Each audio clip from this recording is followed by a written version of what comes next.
E aí galera, beleza? Aqui é o Dr. Control. Bom pessoal, no vídeo de hoje eu quero trazer para vocês como que ficou o resultado desse carinha aqui, ó, desse gabinete já com o kit montado aqui dentro dele, que eu já vou mostrar para vocês qual é, que é um gabinete que eu fiz aqui no canal Unboxing, fiz o review dele, mostrei tudo bonitinho. Eu vou deixar o link na descrição. Ele é um gabinete bem pequenininho, que me saiu abaixo de R$80, então para quem quer montar um projeto aí bem pequenininho, bem discreto, com esse design aqui ó, bem minimalista, ele tem a frente toda lisa e ele é bem pequenininho mesmo galera, né? Bem leve e bem bonitinho, tá? Não tem nada aí de LED, ele tem essa abertura aqui ó, uma furação para você colocar um fan cooler aqui para poder refrigerar a placa-mãe lá dentro, enfim. Ele é um projeto bem pequenininho e bem bacana. Então hoje nós vamos fazer um teste aqui de temperatura. Qual foi a placa-mãe que eu coloquei ali, que é das antigas. Vamos ver se alguém tem aí, deixar no comentário, que é legal compartilhar. E é isso galera, então fica ligado aí, tá? Vai deixando o like, se inscreve no canal, ativa a sineta, entra pro grupo do Telegram que segue o link na descrição. Também vai seguir o link do unboxing dele para quem quiser adquirir esse gabinete, beleza? Então depois da vinheta eu volto.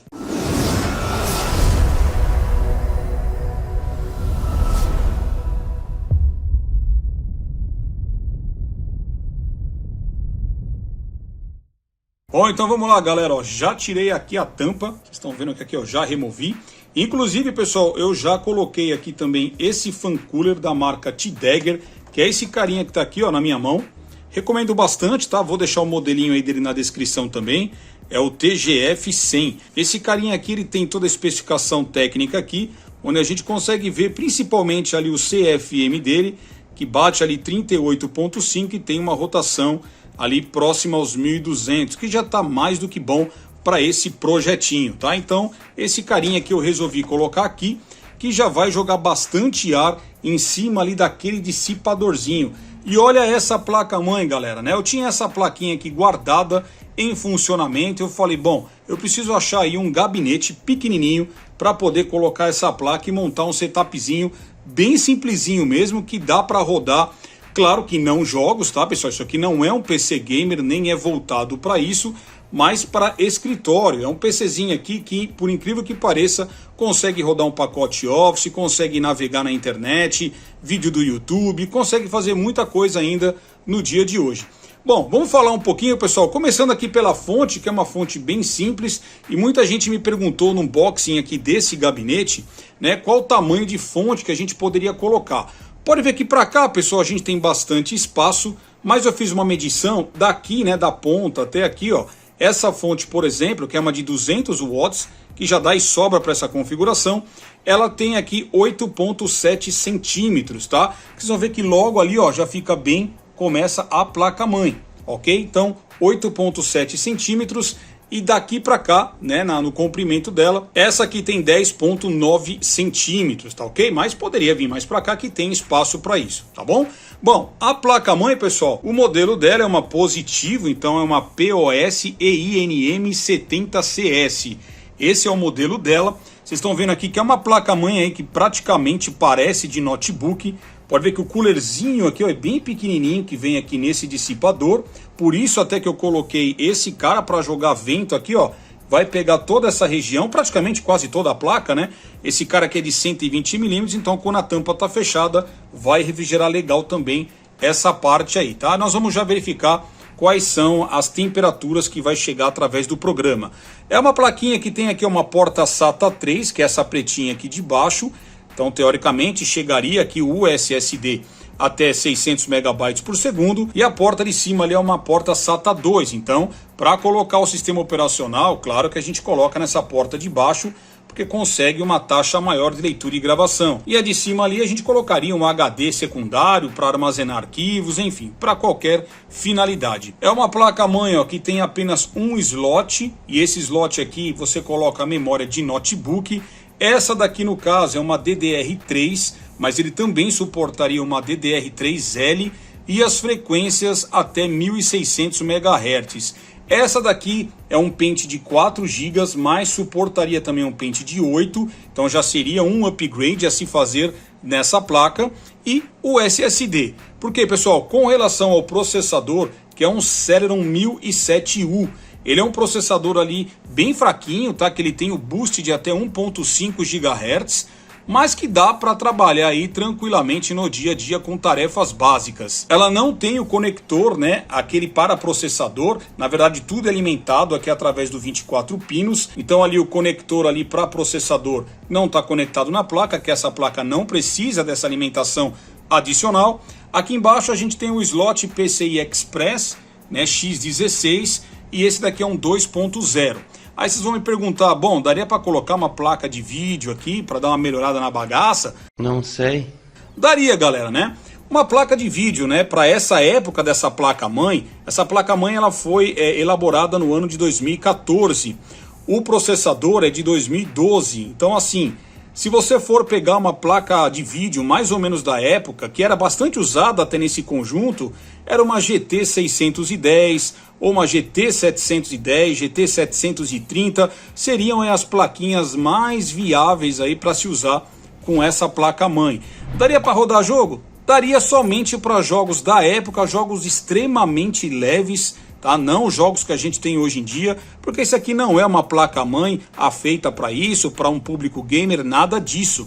Tá? Quanto muito aqueles joguinhos online que se tinha antigamente, que se você jogava através de páginas da web, e nada mais do que isso, tá, pessoal? Mas aquilo que eu falei, como eu tinha aqui esse kitzinho todo funcional, falei, por que não, né, investir, colocar um gabinetezinho bonitinho, e aí eu achei esse gabinete que eu achei que ficou bem legal, né, para escritório dá para rodar alguma coisinha. E esse fanzinho aqui vai ajudar bastante. O SSD, né, que tá ali, que é da marca Axis, que eu já trouxe aqui no canal também várias vezes aí falando sobre ele. É um SSD de 128 GB, está funcionando perfeitamente bem. E é isso que nós vamos ver agora lá na tela, né, pessoal? E daria aqui, ó, para colocar também mais um fanzinho de 80 mm para puxar o ar para fora, tá? Pode ser que depois eu coloque ele ali, mas por enquanto eu acho que aqui já está ok, tá? Não é uma placa, um processador que demanda, né, de muito consumo elétrico, que vai esquentar muita coisa, tá? O máximo que eu posso fazer depois ainda é trocar a pasta térmica, que eu não troquei. Preciso tirar todo esse dissipador aqui de calor para poder ter acesso ali. E lembrando também que esse processador que está aqui, pessoal, não dá para fazer upgrade, tá? Antes que alguém pergunte, ah, dá para trocar ali? Não, não dá, tá? Não dá. Esse processador é integrado na placa-mãe. Então o máximo que você consegue fazer aqui de upgrade é a memória e, supostamente, aí se você tinha um HD, trocar por um SSD e adicionar talvez uma placa de vídeo para dar uma melhor fluidez aí no seu sistema, ter uma melhor qualidade gráfica na saída de vídeo, tá bom, pessoal?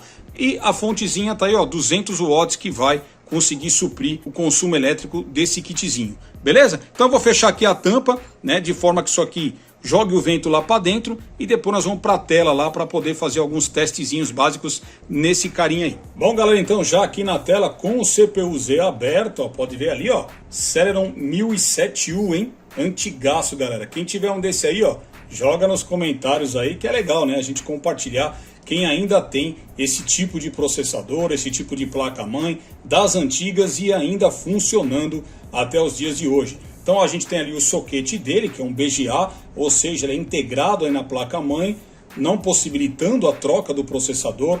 Ele tem 22 nanômetros ali de litografia. O consumo dele, pessoal, máximo de TDP é de 17 watts. Então, assim, o consumo é baixíssimo. A tendência de esquentar não é tanta, porque ele tem um baixo consumo. E aqui abaixo a gente consegue ver algumas instruções, que não são muitas por causa da época. E aqui ele é um dual core, né? Então tem 2 núcleos físicos e 2 threads, ou 2 linhas de execução, como a gente costuma falar. Aqui na guia mainboard a gente consegue ver então a placa-mãe, o modelo ali, como eu disse, é o POS EIN M70CS. O PCI Express, como eu falei, 2.0. Então não adiantaria colocar aí placas de vídeo 3.0, que você vai ter uma largura de banda, uma troca de dados aí menor, tá? A não ser que o preço, claro, hoje em dia está compensando mais. Mas enfim, é um 2.0. E aqui embaixo a gente consegue ver ali, né, o release ali da data de BIOS, a versão que está ali dia 27/1 de 2014. Aqui na guia memória a gente pode confirmar que é uma DDR3, tem um pente de 4 GB em single channel, porque só tem um slot, e a frequência dessa memória está em 1333 MHz. Então lembrando que o upgrade máximo aí de memória que eu poderia fazer seria tirar esse pente e colocar um de 8 GB com a frequência de até 1600 MHz, que daria sim um pouco mais de ganho na questão de desempenho. Bom, e aqui galera, a gente pode ver, ó, tá fazendo o teste aqui pelo Crystal Disk Mark para a gente poder ter certeza de que a porta SATA que está conectada ao SSD é uma porta SATA 3. Então aqui a gente consegue ver que ele chegou a 428 MB por segundo de leitura e 442 de escrita. E por que eu quis trazer esse teste nesse setupzinho, galera? Porque eu sei que muita gente às vezes acaba comprando aí uma placa-mãe e acaba colocando ali o seu SSD com o seu sistema operacional numa porta SATA aleatória, sem saber se aquela porta é SATA 2 ou SATA 3. Então, quando você não consegue, não tem o manual da placa, não consegue pela internet, tem alguma dificuldade, é importante que você faça isso na prática, que foi o que eu fiz aqui nesse caso.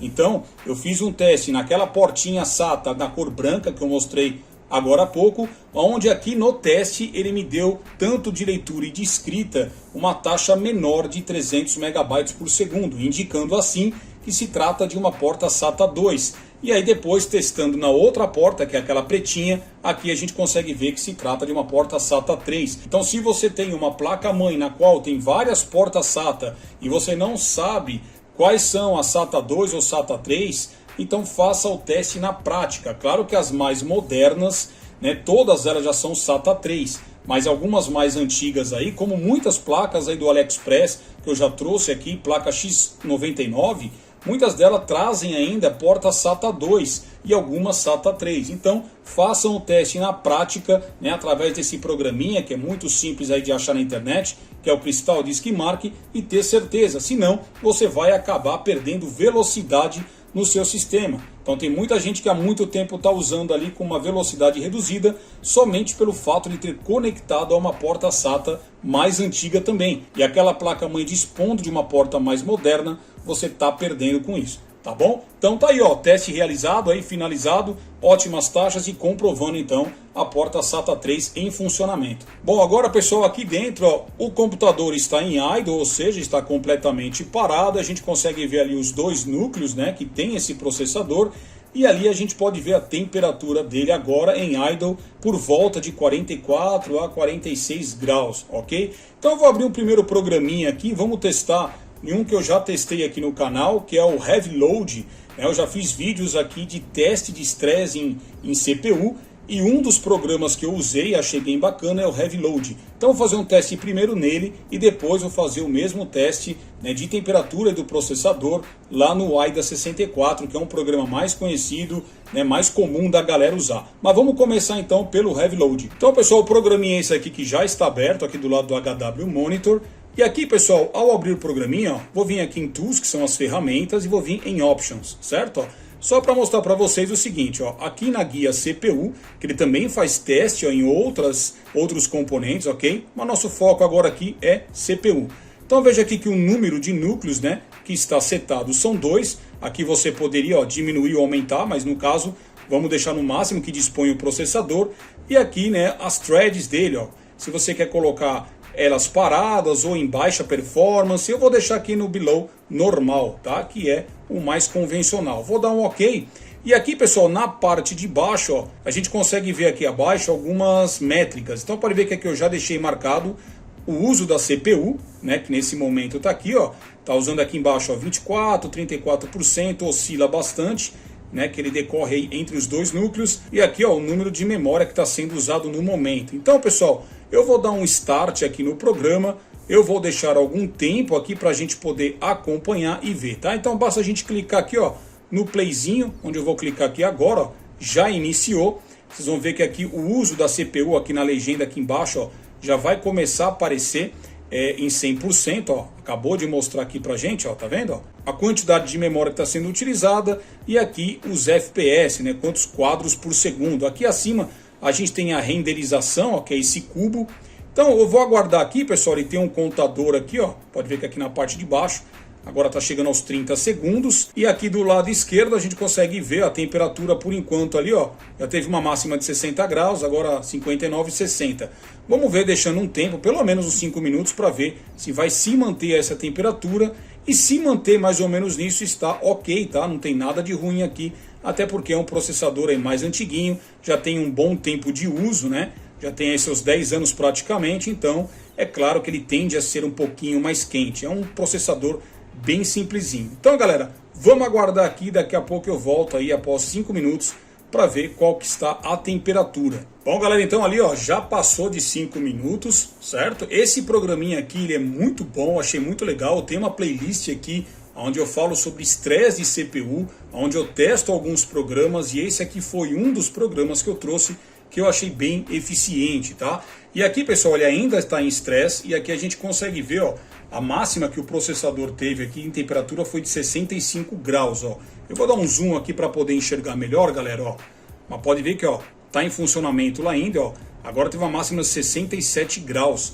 Então, assim, é um programa que realmente estressa pra caramba aí o seu processador, né? Como eu disse, tem um vídeo aí na playlist de estresse CPU aqui no canal, onde eu uso esse programa em outro processador, que inclusive é o meu de uso diário, que é um Xeon E5-2666V3, que foi bem efetivo também nos testes. E aqui também, como vocês estão vendo, tá, o programa se mostra muito eficaz. E é claro, pessoal, que essa temperatura não será uma temperatura da realidade do dia a dia para quem vai usar essa placa-mãe, esse processador, esse setup como um todo, tá? Porque quanto muito no uso dia a dia e de escritório, dificilmente você vai passar de 50 a 55 graus, tá? Aqui é exatamente para a gente poder fazer um teste bem agressivo e ver qual vai ser a temperatura máxima que esse processador após 10 anos de uso ainda chega. Tá num estresse muito forte mesmo, ó, bateu 68 ali agora, tá bom? Vamos agora para o estresse do AIDA 64, vamos ver se a temperatura vai chegar. Eu vou esperar alguns minutinhos para dar uma esfriada aqui no processador e aí eu já volto com outro teste para gente. Bom, então, pessoal, esperado aí um tempinho, agora aqui ele deu uma normalizada, tá chegando ali a 45, 47, oscila bastante ali a temperatura, e aqui já estamos com o AIDA 64, ó, pode ver que está marcado somente o estresse de FPU, que é o mais pesado aí, tá, para o processador. Eu vou dar um start aqui também, ó, acabei de startar. O importante aqui não dar CPU throttling, ou seja, né, o processador ter que reduzir o desempenho para ele não esquentar demais, ou seja, ele tem que reduzir a carga dele aí para não dar problema. Então, quando ali, pessoal, não dá conta, muito rapidamente, em questão de segundos, a temperatura ela sobe demais. Aqui a gente já consegue ver no gráfico, fica em vermelho, dando CPU throttling, enfim. Mas aqui, ó, no teste de FPU, por enquanto eu consigo ver ali que a temperatura, a máxima ali bateu em 58 graus. Então vamos ver se nesse programa vai chegar perto dos 68 graus que teve o Heavy Load ou um pouco menos, tá? Então a mesma coisa que o anterior, eu vou aguardar aqui uns 5 minutinhos e daqui 5 minutos eu volto para a gente ver a temperatura pelo AIDA 64. Bom, pessoal, então terminado, tá aqui, ó. Passado já mais de 5 minutos, não deu CPU throttling, ficou bacana, né? Conseguiu aguentar aí a bagaça e vamos dar uma olhada aqui, né, ó. A temperatura dele, ó, chegou a máxima de 61 graus agora, acabou de bater 61. Então, pessoal, vocês viram lá que o programinha anterior, o Heavy Load, né, ele é tão eficiente quanto o AIDA aqui, ó, né? Pode ver que o outro parece que estressou bem mais o processador do que esse. Por isso que eu indico muito que vocês assistam a minha playlist de estresse de FPU, que além desses dois programas eu testei outros 3, né, para vocês testarem aí e estressarem também o seu processador para ver até onde essa bagaça aguenta, tá? Então aqui, ó, tá em funcionamento ainda, tá no estresse lá e bateu a máxima de 61. Então tivemos 7 graus a menos do que no Heavy Load, tá? Então esses programas, apesar de ser programas aí que não de fato mostram a realidade do dia a dia, porque você não vai ficar com o processador a uso de 100% a todo momento, mas isso aqui é mais para a gente ver até onde o processador consegue aguentar, se você não vai ter nenhum problema com relação à refrigeração que você investiu no seu PC, se está realmente conseguindo manter uma temperatura ali legal, estável para o seu processador, tá bom, galera? Então tá aí, ó, mais um teste realizado através aí do AIDA 64, então já deu pra gente ter uma noção. E aqui, pessoal, né, no sistema operacional também, já finalizado aqueles testes, dá pra perceber aí o que é um SSD em um PC que usava um HD, né? Se a gente fizer uma comparação, o SSD de fato ele é muito mais rápido, vale muito a pena investir, né? Dá pra ver, ó, a fluidez aqui, ó, mesmo sendo um processador bem simplesinho, né, que tem ali um clock de 1.5 GHz, mas pessoal, é um computadorzinho que ficou bem ligeirinho. Eu vou abrir aqui o Excel, ó, tá vendo? O tempo de resposta dele tá bem ligeirinho, tá bem esperto para trabalhar, né? Vou fazer qualquer coisa aqui no Excel, vou selecionar uma área qualquer aqui, digitar qualquer bagaça, replicar, ó, já preencheu tudo, eu vou colorir. Então vocês estão vendo que ele tem até que um bom tempo de resposta aqui, né? Então, para o dia a dia, mesmo um PCzinho desse que tem mais de 10 anos de uso, só o fato de você colocar um SSD, de você dar uma melhorada nele, ainda dá para usar para trabalho. Então, né, nos dias de hoje, ainda mais a gente sabendo aí que o AliExpress acabou agora aí com esse negócio do remessa conforme, acabou piorando muito. Eu acredito que muita gente que tem esses setupzinhos mais antigos vão tentar dar uma restaurada, vão tentar dar uma sobrevida neles, porque infelizmente algumas peças acabaram ficando mais caro. Isso também vai refletir aqui no nosso mercado, ele vai acabar também subindo os preços. A gente está vivendo num momento muito esquisito, né, com o governo atual, e infelizmente a gente vai ter que cada vez mais valorizar aquilo que a gente tem. E olha aqui a prova disso. Então, um simples upgrade de um SSD que ainda vale a pena comprar, mesmo com remessa conforme. Eu vou trazer vídeos disso logo mais, com certeza, já fiz um recentemente. Então vai valer a pena ainda você investir em memória, investir em SSD, até placa de vídeo das antigas aí, um pouquinho mais barata para você colocar no seu PCzinho.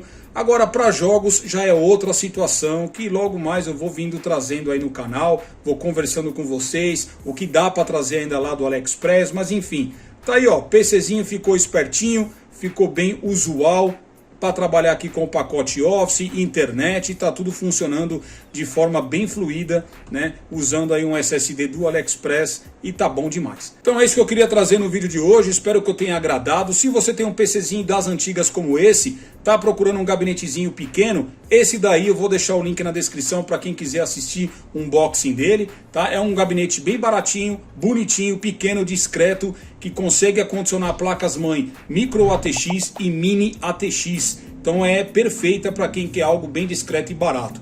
Tá bom? Então, se gostou, deixa o like, se inscreve no canal, ativa a sineta, entra para os nossos grupos, links na descrição. Então vou ficando por aqui, fica aí meu forte abraço e até a próxima. Valeu!